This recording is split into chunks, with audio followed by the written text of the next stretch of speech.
best advice would be just be true to yourself and be consistent. Because it's easy to get lost in the sauce sometimes and try to do something that doesn't feel right. But you're going to get the best results being true to yourself. And people are going to connect with you on a deeper level. So it'll mean more. And the consistency is key because, like, sometimes I wake up and I don't even want to rap anymore. I'll leave the studio, I'm like, I'm done. Like, fuck rap. If I pull my shit out, this whole room get dark. I'ma talk my shit. Fat finger, let me talk my shit. Damn right I'm gon' talk my shit. I.E. in this bitch love. Never resting on my laurels. The definition of a core when they start questioning your. Let's get it. As we continue this joyous, dope way of giving flowers, we're gonna go into this is episode 4? Yes, sir. Episode 4 of Talk Yo Shit. We have a dope artist, lyricist, here with us today. And his name is Dookz. Hey, yo. Let these people know who you are real quick. What's up? My name's Dookz from the South, from Ontario, IE. Here to have a good time with the Heavyweight Podcast, so let's get it. It's much appreciated. All right, so when we usually do this, we start out with the straight banger. So when did you know you wanted to rap? I'll say around like 14, 15 years old. Okay. Yeah, that's when I started. So was it something where you saw other artists that inspired you, or was it something where it was just you feel like you had something to say?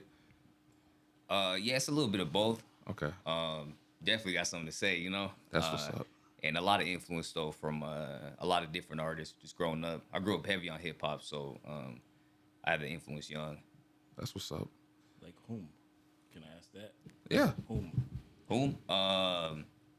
Shit, my first rapper ever, like, favorite rapper was Eminem. So I used to be heavy on Eminem. His flow, his rhyme scheme.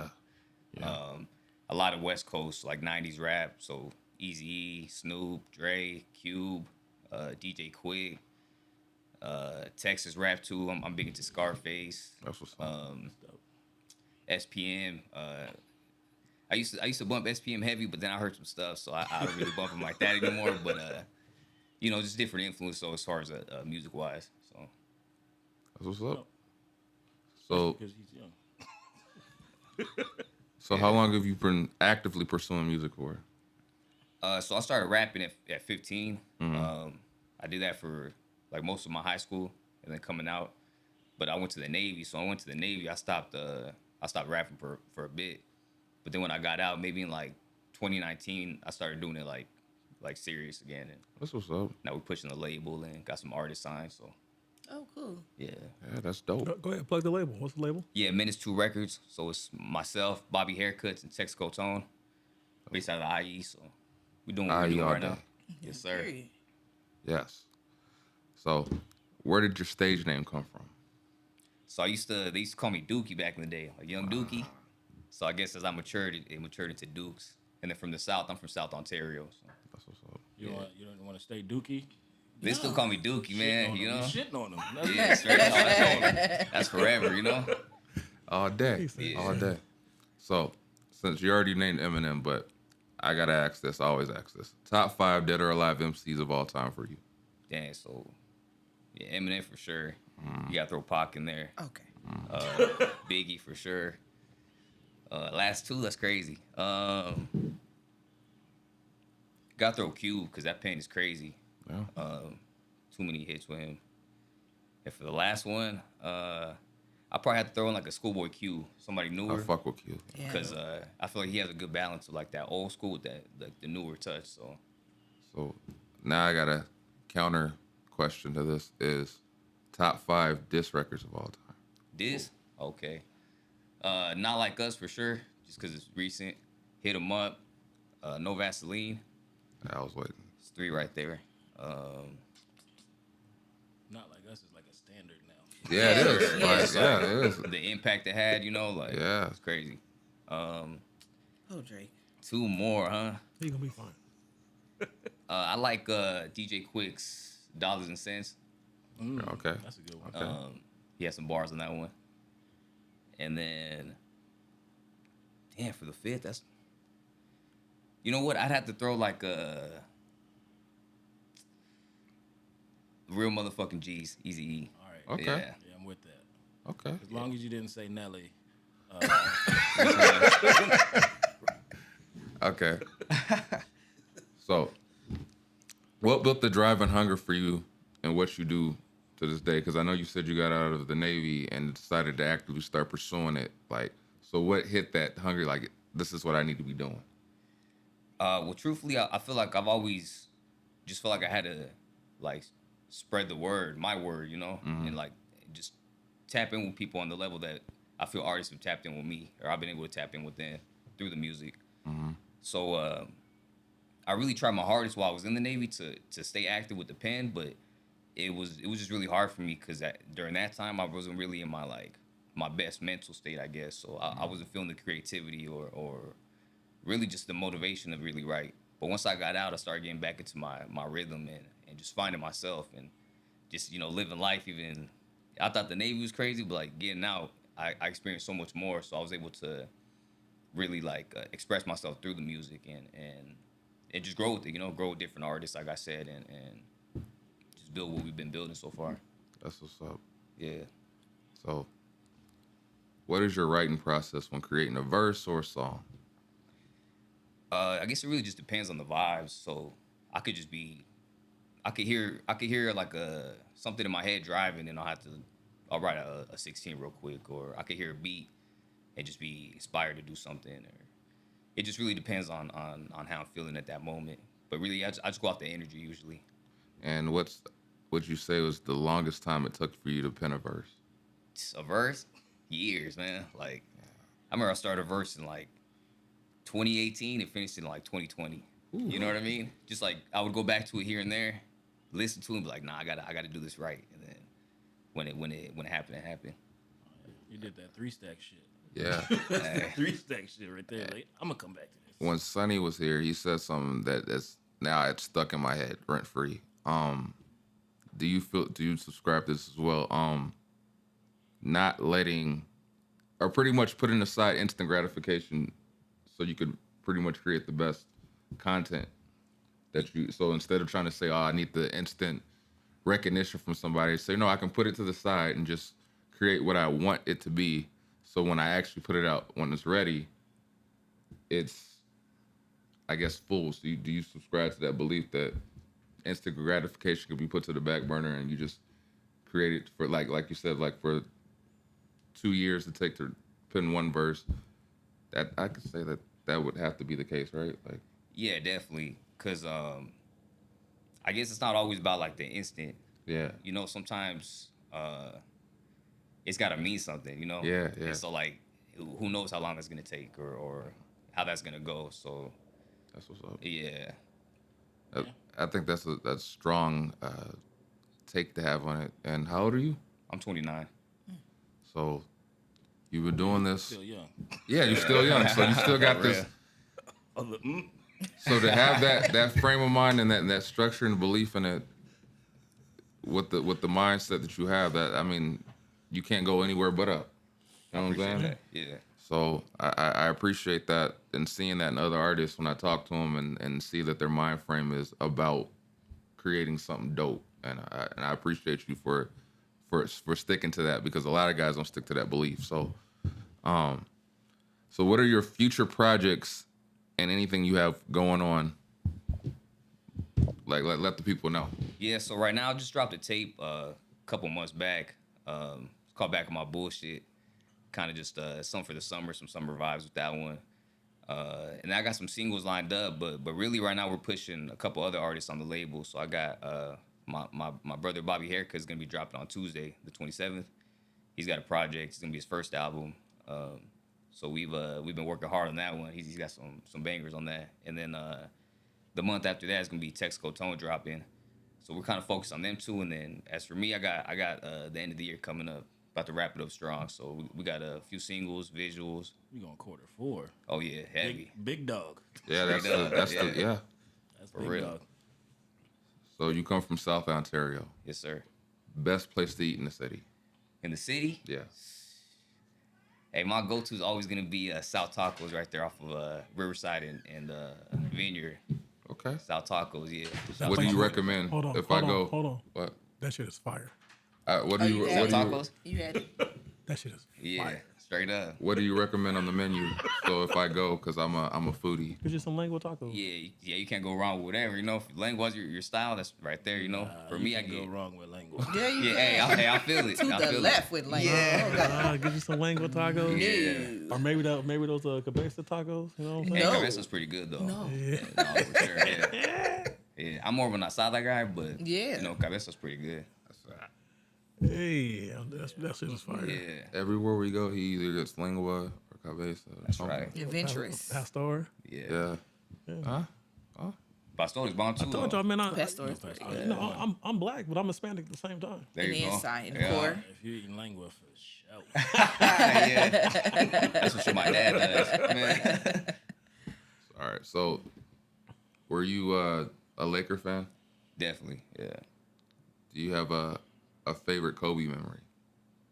Yeah, you know what's crazy is so I grew up in like a Mexican, you got a Winston household, so like straight like Latino. So my pops was like, anytime he was watching TV, it's soccer, like 24/7. But I grew up like my brother, like half of my family, I consider my family, they're black. So like I grew up with them heavy. So like they put me on with a lot of like sports and food, like everything. They just opened my mind to a whole different world, you know. So like I a lot of my like Kobe memories or Laker memories I associate with them. And rest in peace, Pop specifically is what I'm tying it into because he passed a few years back, but he was like a dad to me, you know. So I just remember watching the games in the living room, you know, just everybody's hyped. And his last game he scored, what was it, 81? That 81, or no, was it 81? 60, I'm 60, tripping, yeah, I'm yeah. tripping. 60. Just doing that, it's like on your last go around, bro. Like, and just seeing everybody in the crowd, like, because he's doing what he's doing, you know, he's putting on the show. Like, for him, it's just like he's in go mode. But you could feel the energy, like, I just feel like everybody felt the energy through the TV, you know, like the city was just up, you know, everybody's there for Kobe. Like, I'll never forget that moment, like how it felt for me, you know. Yeah, I get it. For everybody. I remember that vividly at Applebee's. Yeah, Applebee's. Applebee's. Yeah. I was sitting with my daughter. Was she a year? Might have been a year old. And we were just sitting on the couch watching that last 60-point game. Oh yeah, I was with my homeboy talking shit. He was talking shit the whole time. He's like, man, this man, he was not a Kobe guy. And then he's like, that motherfucker scored 60. I can't even say shit. I can't even say shit. I mean, what can you say, you know? Nothing. Yeah. 40-year-old man putting 60 on you. Yeah. So, what advice would you have for artists trying to pursue an avenue in music? Like, what would you say is your best advice you can give them? Best advice would be just be true to yourself and be consistent, because it's easy to get lost in the sauce sometimes and try to do something that doesn't feel right, but you're going to get the best results being true to yourself, and people are going to connect with you on a deeper level, so it'll mean more. And the consistency is key, because like sometimes I wake up and I don't even want to rap anymore. I'll leave the studio, I'm like, I'm done, like fuck I've been rap, there. you know. So it's like, In there. man, like, but it's just like keep going, write when you don't want to write, and then you're gonna start writing your best work. Just get yourself in that mood. Sometimes you gotta force it, but just do it, keep doing it, and don't stop doing it, because the more you do it and the longer you do it, the better and the easier it is, and the more you'll do with this. So. And I guess this is a two-parter, but as an artist, what is your craziest memory performing? Performing? Yeah, live. Shit, we only got a few performances under our belt, but I just remember our second show ever. It was just like everything was going against us. Without like getting into like too much detail, like one of the guys was like, because it was the three of us performing on the label, and one of my boys was super sick, like in the hospital during the day, and we were supposed to rap at night. I had some stuff going on with the family.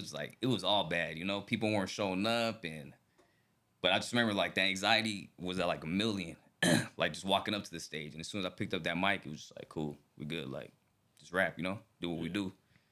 But like the whole night, the whole day leading up to that night was the most intense like 24 hours for real. Yeah. But we made it happen. So shout out to the guys, See, I thought you were gonna go down the rabbit hole of horrible stage mics and Oh shit. cut. Yeah, that just comes with it though. You know, that's like That's showbiz, baby. Yeah, for you're just real. like, oh my god, this mic keeps cutting out. Like, yeah, but at least you guys got to the promised line at the end because it's this shit that people don't take into consideration being artists is you have so much shit going on in your private life, and then you got to come on the stage and perform like nothing even happened. yeah. It was definitely that, and it was only like 13 people in the crowd, but we still put on a show like it was 1,000. We did what we had to do. So. Yeah, that's what it's about. I did some foul shit. I shouldn't have done it. I showed up with a fever like 104 and just performed in there and left. And somebody was like, "Why did you do that? Like I had to go after you." That's crazy. I was like, "My bad." So you killed it with The 100. show must go on. Yeah. So you killed it with 104 feet. Oh, I did. I did my thing, but still, it was the wrong thing to do. I see. My brain went somewhere else. I thought you did like a 104 fever and you weren't even performing. Like they were like, dude, we don't know what the fuck you were saying. Yeah. He was You having were just fever dreams. at some point you were talking to the plant in the corner and we're like, who the fuck's he talking to? The crowd's over here. Anyway, and the second part of that is because you said that you had times where you felt like quitting. What moment did you realize, like, I don't know, maybe it's when you were creating something that you're like, nah, I got to keep on doing this shit. Like what story do you have? Yeah, so when I was, excuse me, so like I said, when I was real young, because the way I started rapping, it was myself, my bro Z, my brother Jason, and then the homie Josh. And I was the oldest one out of the four of us. So I was like, hey, we should start making music.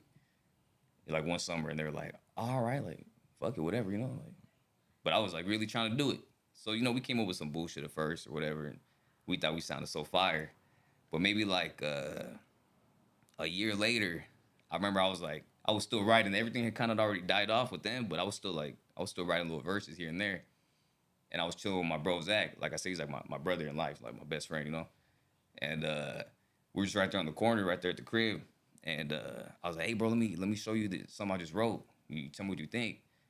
And I spit in this verse for this song I got called Keep It 100. And I just remember I spit it and I looked at him to see, like, what do you think? And this fool was like this, just like with a tear in his eye. And we're kids, man. And I'm like, man, I'm getting goosebumps thinking about this shit, And I'm like, what the fuck? He's like, yo, bro, like, you got this. You gotta do this. And I was like, all right, bet, And since then, like, even at my lowest, I just always had that flame, Like, he's what sparked it, really. Like, hearing him say that, it just hit me somewhere, like, different, Yeah. Remember, I could tear up right now, Like, for real, but, yeah.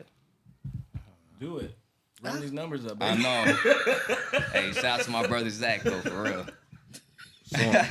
So in party, shit. I'm trying to think of the best way to say this. Sometimes the best way to say something, just say it. Sometimes not. Yeah.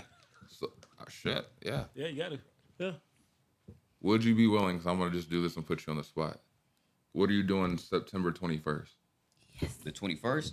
Yeah.